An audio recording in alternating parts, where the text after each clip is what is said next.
عاشور کا سورج کہہ دے گا،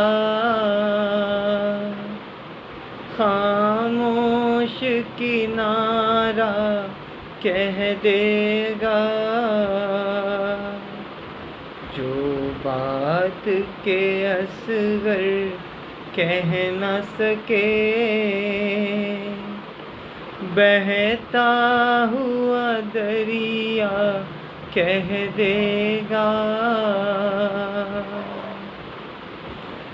کس طرح جوانی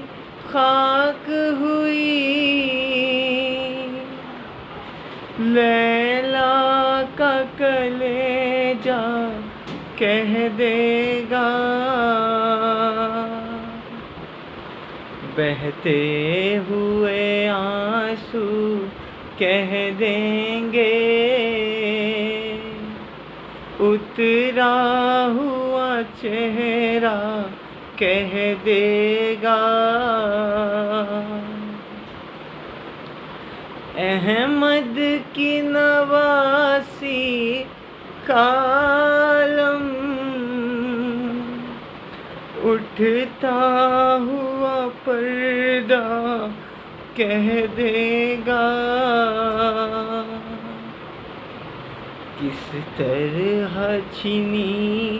سر سے چادر،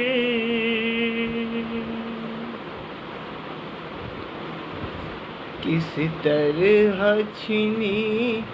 سر سے چادر، جلتا ہوا خیمہ کہہ دے گا، جو بات کے اصغر کہہ نہ سکے۔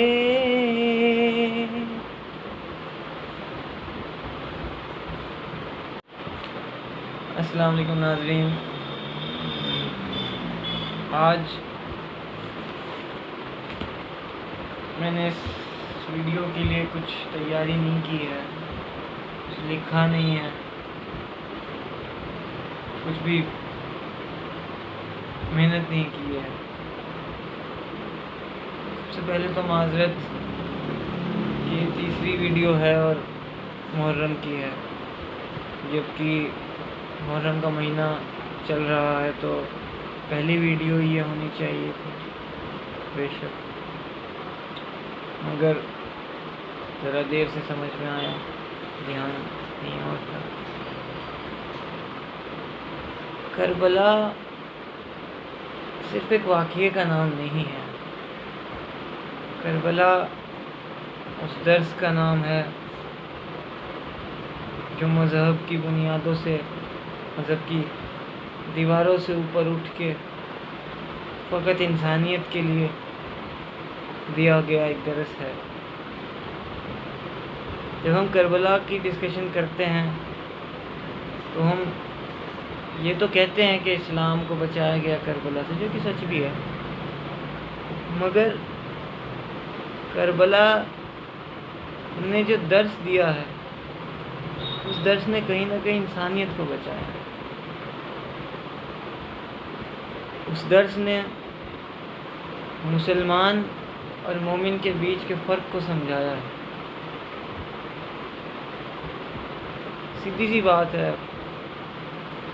اگر کربلا نہیں ہوتی تو ہمیں مسلمان اور مومن کے بیچ کا فرق پتہ نہ چلتا، کیونکہ یزید نے جو کیا ہے، اس کی جو ہسٹری ہے، خدا نہ خواستہ اگر اسے آل رسول کی سپورٹ مل جاتی تو وہ سب کچھ جو آج ہم کہتے ہیں یزید نے کیا، پھر ہمارے ماتھے پہ داغ ہوتا کہ اسلام نے کیا، کیونکہ یزید کو امام حسین کی بیعت نہیں چاہیے تھی، دراصل اسے اسلام کی این او سی چاہیے تھی، اور وہ این او سی چونکہ اس وقت آل رسول کے گھر سے سب سے بڑے جو انسان اس وقت حیات تھے وہ امام حسین علیہ السلام، اور اگر آپ اسے ہاں کہہ دیتے، اگر آپ اسے سپورٹ کر دیتے تو اس کے بعد وہ اسلام میں شراب بھی جائز کرتا تو کہتا کہ یہ آل رسول کا مجھے سپورٹ ہے، اس لیے جائز۔ ظاہر بات ہے امام حسین وقت کے امام تھے اور امام کیپٹن ہوتا ہے۔ امام حسین جو ہمارے 4 امام ہیں، امام جن کی ہم تقلید کرتے ہیں، جن سے ہم نماز پڑھتے ہیں، جو ہمارے 4 امام ہیں، امام شافعی، امام مجھے صحیح نام یاد نہیں آ رہے ہیں ابھی، تو یہ ان 4 اماموں سے بھی بہت بڑے امام ہیں، کیونکہ امام حسین آتے ہیں 12 اماموں والی بیلٹ میں، جو کہ تمام امام ہمارے حضور پاک کے گھرانے سے شروع ہو کے، امام علی سے شروع ہو کے جو آخری امام جو ابھی آنے ہیں، امام مہدی علیہ السلام تک جو بیلٹ جاتی ہے، یہ وہ والے امام میں سے ہیں۔ اور جو ہمارے 4 امام ہیں، یہ ان اماموں کے شاگردوں میں شاگرد ہیں، یہ جو 4 امام ہیں ان کی شاگردگی لے رکھی ہے انہوں نے، تو یہ ان سے بہت بڑے امام۔ تو کہنے کا مطلب یہی ہے کہ اگر وہ امام حسین اسے ہاں کہہ دیتے تو سب اس کا کام بن جاتا، اور یہی وجہ تھی جو وہ امام حسین سے بیعت لینا چاہ رہا تھا۔ اور اب امام حسین کے پاس کوئی راستہ نہیں تھا۔ دیکھیں، ایک چیز ہوتی ہے معجزہ، اگر معجزتاً امام حسین چاہتے تو ہمارا یہ ایمان ہے کہ وہ یزید کی فوج کو بھی ہرا سکتے تھے، اس کی حکومت کو بھی ختم کر سکتے تھے اور خود بھی حکومت کر سکتے تھے، لیکن اہل بیت حکومت سنگھاسنوں پہ نہیں کرتے، اہل بیت حکومت دلوں پہ کرتے ہیں، اور اہل بیت یا حضور علیہ السلام آپ زیادہ معجزوں کے سہارے نہیں لیتے، یہ بات فیکٹ ہے، کیونکہ جب حضور اکرم صلی اللہ علیہ وآلہ وسلم درود پڑھنے کا اللہم صلی اللہ علیہ وسلم، جب حضور علیہ السلام پر طائف میں پتھر برسائے بچوں نے اور جو ان کے بڑوں نے کروایا گیا، تب بد دعا کہا صحابہ نے کہ یا رسول اللہ آج تو آپ کے ساتھ اتنا برا کیا ان لوگوں نے، تو آج تو بد دعا کر دیں۔ اور خواب میں یا کیسے وہ آواز بھی حضور اکرم کو آئی کہ پہاڑوں نے کہا کہ ہم آپ آرڈر کریں، ہم ان سے جا کے مل جاتے ہیں، ختم کر دیتے ہیں۔ تو بالکل آپ چاہتے تو کیا نہیں ہو سکتا تھا، لیکن آپ نے اس بات کو انکار کیا اور آپ نے کہا کہ نہیں، اگر یہ ایمان نہیں لائیں گے تو ان کی اولادیں تو ایمان لائیں گے۔ یہ اخلاق ہے نبی علیہ السلام کے، دل ٹوٹ کے بکھر جاتا ہے جب ایسی باتیں آپ سنتے، کیونکہ ایسی باتیں آپ کو کہیں اور سننے ہی کو نہیں ملتی، صرف یہ آپ کو آل رسول اور رسول علیہ السلام، امام علی، اسی جگہ سے آپ کو یہ درس ملتا ہے اور کہیں سے نہیں ملتا۔ تو کربلا کی بات کر رہے تھے، تو اگر امام حسین اسی دے دیتے تو کام بن جاتا۔ اب امام حسین ہرا نہیں سکتے تھے اس کو، کیونکہ اتنی فوج امام حسین کے پاس نہیں تھی، اتنی طاقت نہیں تھی دنیاوی اعتبار کے لحاظ سے، اور آپ جانتے تھے کہ اس کو اتنا سپورٹ ہے، اتنا لوگ کیسے اس کو سمجھائیں گے، کیسے ہم لوگوں کو خلاف کریں گے۔ پھر ایک مسئلہ اور تھا کہ اگر مان لیجئے جنگ کرتے ہیں، جو کہ پہلے بھی جنگیں ہوئیں امام علی علیہ السلام کے وقت میں، آپ کو جنگیں کرنی پڑی مجبوراً، تو مسلمان سے لڑتا اور اس طرح سے بہت ہلاک ہو جاتے لوگ، تو یہ نہیں چاہ رہے ہوں گے۔ بے شک نبی کا گھرانہ کبھی بھی خون خرابے کو پسند نہیں کرتا، اور آپ نے نہیں کیا۔ تو آپ نے ایک آخری راستہ آپ کے پاس یہ تھا کہ اگر کہیں میں اور میرا گھرانہ شہید ہو جائیں، چیز ہے نا کہ حکومت ہے، اس کو غلط کہنے کو کوئی تیار نہیں ہے، بھلے اس نے غلطیاں بھی کر رہا ہے، وہ کچھ بھی کر رہا ہے، انہیں لگتا ہے کہ یہ تو سپورٹ ہے سب کا، اور یہ شریعت کے حساب سے ہوتا ہے نا، جیسے مولوی بھٹکا دیتے ہیں کہ یہ ہے وہ ہے وہ ہے، تو اس نے بھی بھٹکایا ہوا تھا لوگوں کو، دیکھو جی میں ادھر سے بھی میرے باپ نے مجھے سنت ادا کی ہے فلاں خلیفہ کی، حالانکہ وہ غلط بات تھی، اور اس حساب سے میں آیا ہوں، اور ساری چیزیں اس نے صحیح کر رکھی تھی، اور اس حساب سے حکومت، پھر طاقت بھی تھی کہ کوئی اگر انکار کرے تو ابن زیاد جیسے کرور گورنر اس نے لگائے ہوئے تھے، وہ سب ہاں کروا لیتے تھے ہر چیز کے لیے۔ تو امام حسین کے پاس ایک ہی راستہ تھا انقلاب کھڑا کرنے کا، یا تو آپ جنگ کر کے سے جیت جائیں، جو کہ آپشن ٹھیک نہیں تھا، یا پھر آپ اپنے تمام کنبے کو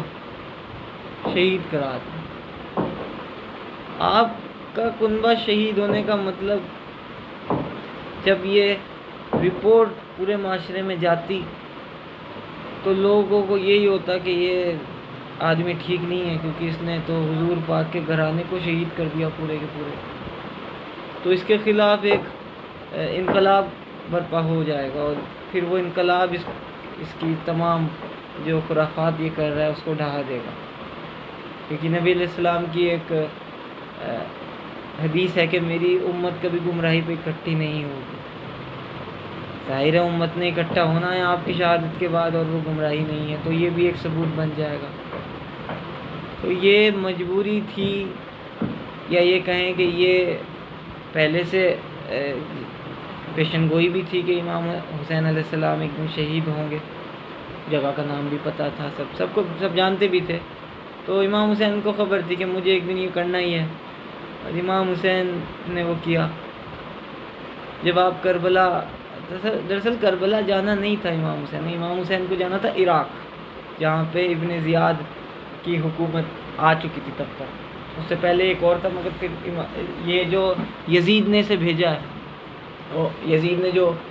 اس حکمران کو بھیجا، اس گورنر کو بھیجا ہے۔ دراصل کیا تھا، یزید تو پرائم منسٹر تھا، اور یہ اس کے گورنر ہوتے تھے، فلاں جگہ بٹھایا، فلاں جگہ بٹھایا، فلاں جگہ بٹھایا، تو اس طرح سے ہوا کرتا تھا۔ تو کوفے کے اندر پہلے جو گورنر بیٹھا ہوا تھا وہ تھوڑا نرم مزاج کا تھا۔ اس وقت ان لوگوں نے خط بھیجے جس وقت وہ نرم مزاج بندہ بیٹھا ہوا تھا۔ اس کے بعد یہ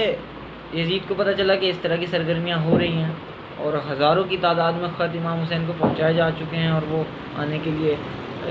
چل بھی پڑے ہیں وہاں سے، یا کیا بات۔ تو اس نے فوراً یہ ابن زیاد کو لگایا، اور یہ بڑا خراب آدمی تھا، خطرناک آدمی تھا، اور اس نے پھر جو کوفے والوں کو پکڑا ہے اور ان سے اپنے ہاتھ پہ بیعت کرائی ہے، اور قرآن اٹھوا کے اس نے بیعت کرائی ہے، اور جو قرآن میں ذرا بھی قرآن اٹھانے میں ہچکچاہٹ کرتا تھا اسے فوراً کٹوا دیا کرتا تھا، فوراً۔ اور اس نے لاشوں کے ڈھیر لگائے، یہ سب چیزیں کتابوں میں، تاریخوں میں آپ کو مل جائیں گی۔ تو یہ کنڈیشن ان لوگوں نے کی۔ پھر امام حسین جب چل پڑے، پہلے امام حسین نے اپنے بھائی حضرت مسلم کو بھیجا، انہوں نے رپورٹ پہنچائی خط کے ذریعے سے کہ یہاں سب کچھ ٹھیک ہے، آپ کی بیعت کرنا لوگ چاہتے ہیں، میرے ہاتھ پہ اتنی بیعت ہو گئی ہے۔ تو حالات تب تک ٹھیک تھے جب تک ابن زیاد نہیں آیا تھا، مگر یہ خط لے کے جب امام حسین چلے ہیں، اور جب تک پھر انہیں، کیونکہ اس وقت ٹرانسپورٹیشن کا بڑا مسئلہ تھا، ایک دم آپ کو پتہ نہیں چلتا تھا، ایک خبر آج ہوئی ہے تو آپ کو کوئی 20-25 دن کے بعد اطلاع ملتی تھی۔ تو یہ سب ہوا، ویسے تو لوگ جانتے، جو نہیں جانتے میں ان کو بتا رہا ہوں کچھ حد تک۔ تو یہ کربلا میں، تو جب امام حسین چلے ہیں تو ایک جگہ آتی ہے کربلا، یہ ہے سیریا کے اندر، آپ کو جانا تھا عراق۔ آپ جب سیریا پہنچے ہیں تو دشمن کا ایک لشکر آیا جس نے آپ کو گھیر لیا۔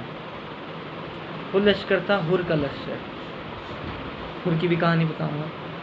تو اس نے جب آپ کو گھیر لیا تو اس نے آپ سے کہا کہ جی آپ چلے جائیے یا آپ بیعت کر لیجئے۔ امام حسین نے کہا بھئی میں بیعت نہیں کر سکتا، کیونکہ جس طرح سے وہ بیٹھا ہے حکومت پہ، ایک تو وہ لاء کے خلاف ہے، اور دوسری بات جو اس کی حرکتیں ہیں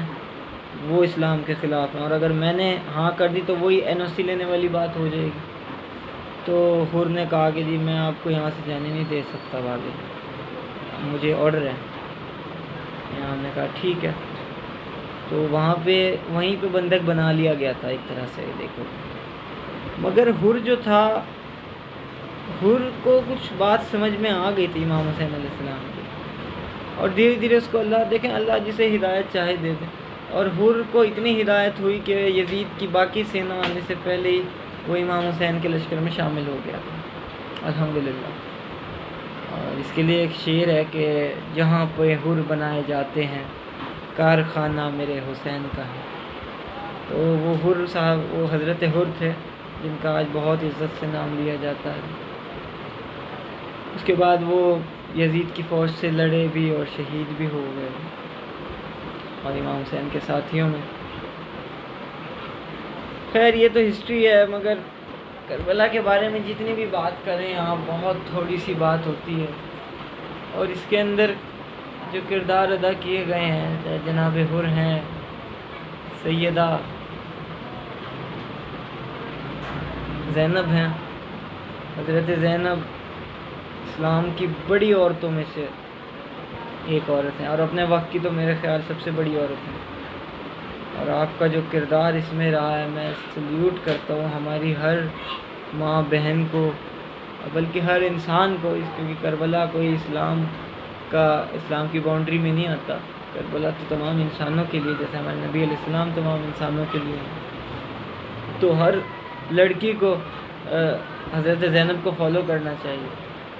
کیا ہمت دکھائی ہے۔ ایک وقت آیا کربلا میں جب خیموں میں آگ لگی ہوئی تھی، کہتے ہیں جلتا ہوا خیمہ کہہ دو، تو آپ سب باہر تھے، تو سب جیسے شہید ہو چکے تھے، صرف عورتیں باقی تھیں، اور ایک بیمار امام حضرت زین العابدین جو کہ چوتھے امام ہیں 12 اماموں میں سے، تو آپ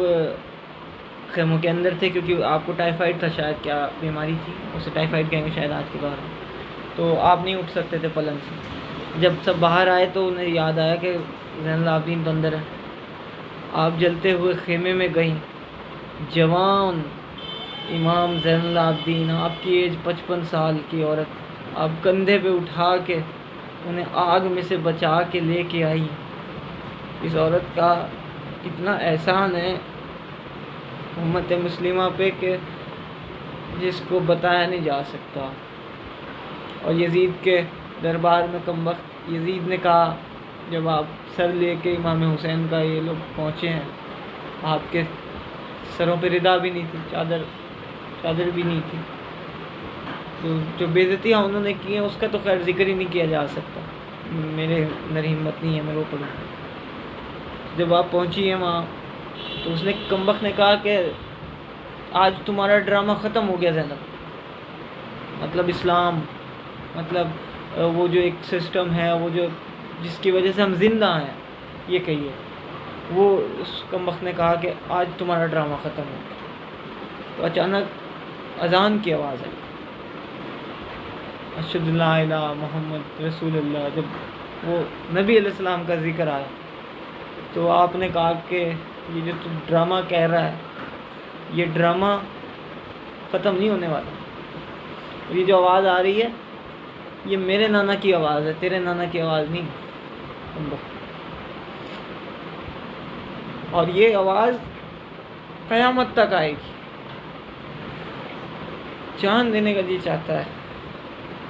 ان لوگوں کی صلاحیتوں پہ، ان لوگوں کی ہمتوں پہ، اور جو لوگ کمبخت آج کی ڈیٹ میں، میں معذرت کے ساتھ کہوں گا، میں کہنا نہیں چاہا، مگر جو لوگ آج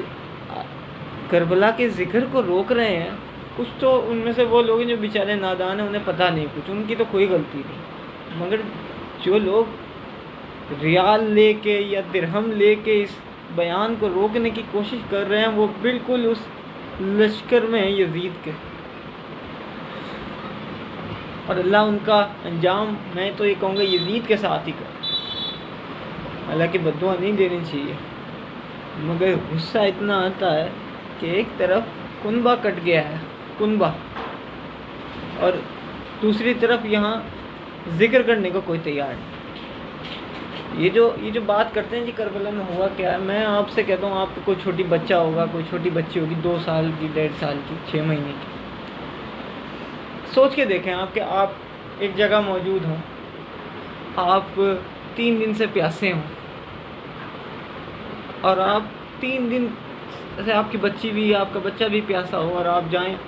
کہیں دشمنوں سے کہ یار چلو چھوڑو، اس بچے کو تو پانی پلا دو، تمہارے بھی تو اولاد ہوگی، یہ میری اولاد ہے، اور وہ کمبخت جانتے ہیں یہ جو اولاد ہے یہ نبی علیہ السلام کا گھرانہ ہے، وہ تمام لوگ مسلمان ہیں، وہ تمام لوگ مسلمان ہیں، اور یہ نبی علیہ السلام کا بچہ ہے۔ میں اس کی بھی بات نہیں کر رہا، کوئی عام بات کیجیے، آپ ہردوار میں آ جائیے، آپ مسلمانوں کو مارا جا رہا ہو، کچھ ہو رہا ہو، ایک مسلمان نکل کے کہے، ان ہندوؤں سے کہے کہ یار چلو تم ہمیں مار رہے ہو، یہ بچہ پیاسا ہے، اس کو پانی پلا دو، وہ بھی نہیں منع کریں، بالکل نہیں منع کریں گے. ان کم وقتوں نے جب آپ نے بچے کو رکھا ہے کہ یار اولاد والے ہو تم پلا دو, تو اتنی بات چیت ہی ہو رہی تھی, اتنی دیر میں اس بچے کے یہاں تیر لگا اور وہ یہاں سے نکلا امام حسین جیسے ہاتھ میں تو بازو سے کراس ہو. مجھے بتائیں کیا میں ذکر نہ کروں اپنے نبی کے گھرانے کی اس قربانی کا, میں ذکر نہ کروں, بدعت ہو جائے گی. لعنت ہے آپ کے پھر اس رسم و رواج. مجھے نہیں چاہیے ایسا اسلام. کیا چاہیے اسلام؟ کیا چیز ہے اسلام؟ اتنی بڑی عظیم قربانی ہو گئی ہے اور ذکر ہم نہیں کر سکتے کیونکہ یہ بدعت ہے. آئی ایم سوری, اگر واقعی یہ بدعت ہے تو میں اسلام چھوڑ دوں. ایسا اسلام نہیں ہونا چاہیے. میں جانتا ہوں اسلام ایسا نہیں. میرے نبی کے گھرانے کا ذکر عظیم عبادتوں میں سے ایک عبادت ہے. And I know that because I am studies Islam. مجھے پتہ ہے اسلام میں کیا لکھا. میں کسی کلپ کو دیکھ کے یہ بات نہیں کر رہا, میں کسی مولوی کے پیچھے یہ بات نہیں کر رہا, میں نے کسی پیر کو نہیں بنایا. میں نے یہ چیزیں پڑھی اور یہ چیزیں ہیں.